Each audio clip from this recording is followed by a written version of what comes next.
Good morning, everybody. So it's a rainy day here, and I figured it was a great day to update everybody on where I'm at and what's going on. It's been a couple weeks. I hope you enjoyed the first little bit with some pictures of where I've been over the last couple weeks. I was down in a little town called Buzet, which is where I took my classes for my helmsman class and also took my 70 exam so that I can get my International Certificate of Competence, which allows me to, get the permit to be able to go out on the waterways here in France.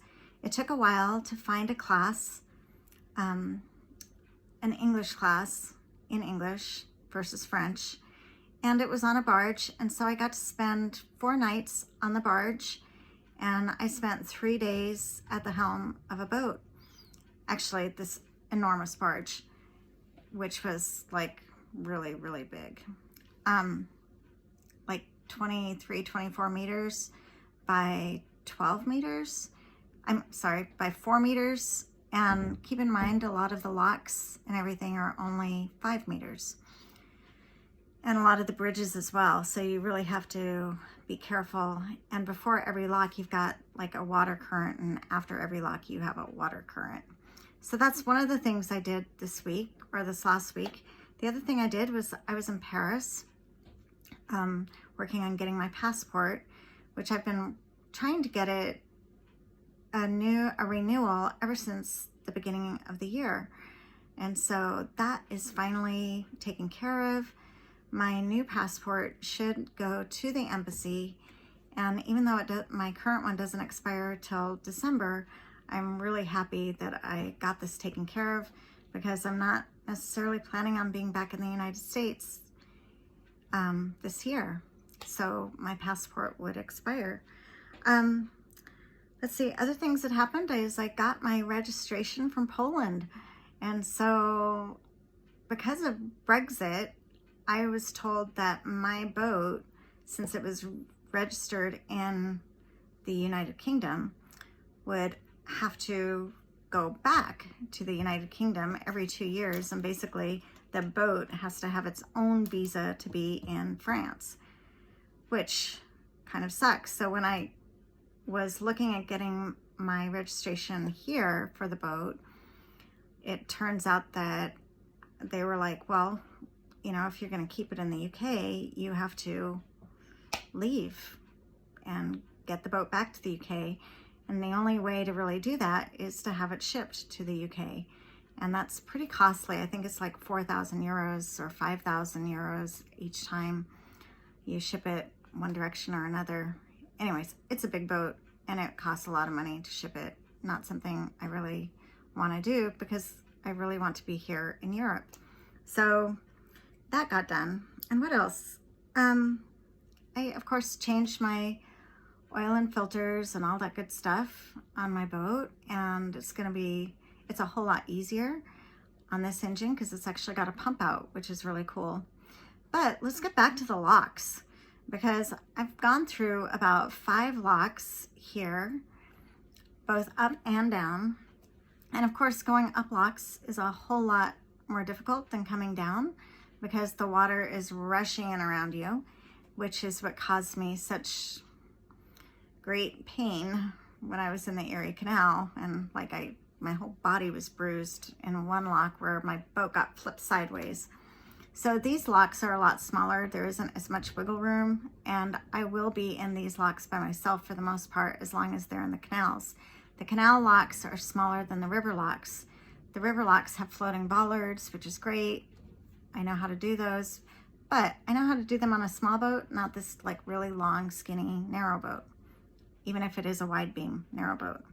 So I came up with a plan on how to manage it, and I'm kind of excited about my plan, because I have to be able to manage these on my own. And when I was in my class, I had people helping me. And the other thing is, when I was in the Erie Canal, eventually I learned to ask for an easy lift, which helped the people regulate the amount of water. It was a signal to say, please regulate the water and let it trickle in rather than rush in, so that I don't get hurt. So that was my code word when I was doing the Great Loop. So I loved getting an easy lift. However, here the locks are automatic. At least the ones in the canals and stuff that I've been through are automatic. So these, you come up to this twisty pole thing that is hanging from a line a couple 100 meters from the entrance to the lock, and you twist it, and that activates the lock to let it know, hey, I'm interested in coming in. And then the lock does whatever it needs to do to get ready to open the gate doors for you to go into the lock, so that you can either go uphill or go downhill. And then once you're in the lock and you get tied up, you go and you hit this button or you lift this pole, and then that signals to the lock like, I'm in, I'm tied up, I'm ready to go. And then the lock doors will close, and it either fills or empties. And then when it's done, the lock doors open, and then you go on your merry way.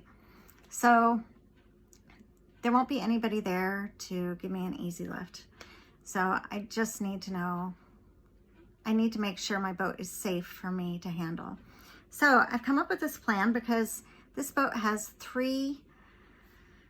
basically three cleats, 3 places to tie off to right now, and they're either at the very, very back of the boat or on the very tip of the bow. So those 3 locations. And that is not gonna work for me. So I've come up with a plan, and I've bought a new cleat. I brought with me a couple chocks, and I picked up some cam cleats, which I love. I had these on my actually, I put these on every boat that I need to single hand, because I can bring a line back to me. So I can have a line ready at the helm for me to grab, like the bow line can come all the way back to the bow. I put it through this, and I can just grab it really simple, easy, and I've got a line.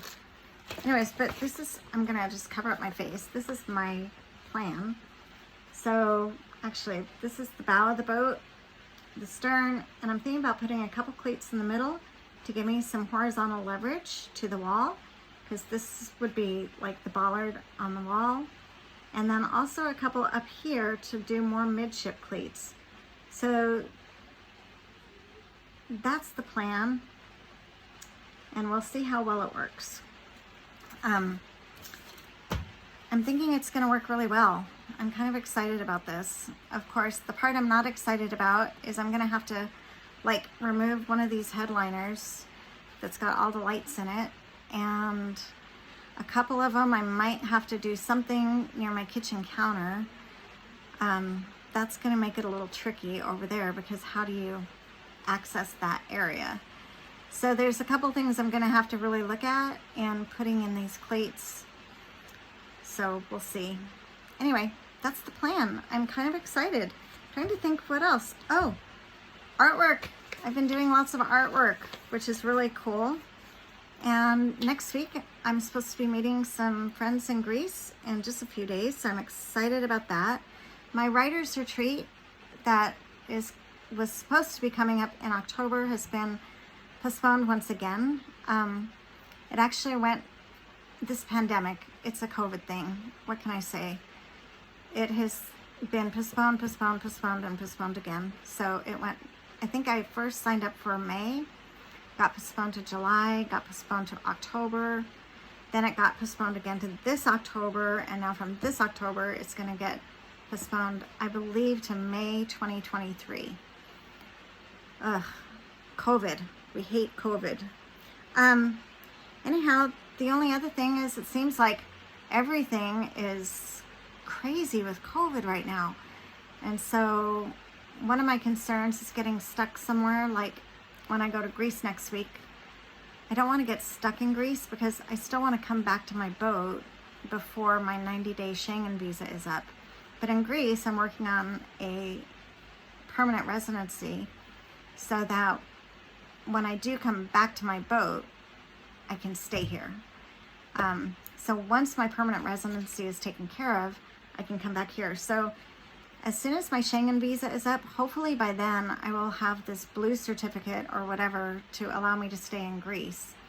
And then once I'm in Greece, I can just wait there until I get the permanent residency card, and then once I have that, I should be able to get back to France and get back to my boat. So I'm hoping that time frame is relatively short.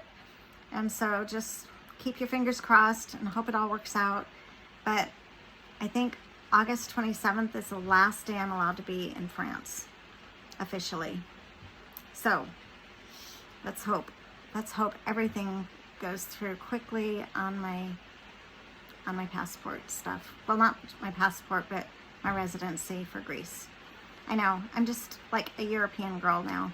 I've got this Polish registration. I'm living on my boat in France, and I'm gonna get residency in Greece.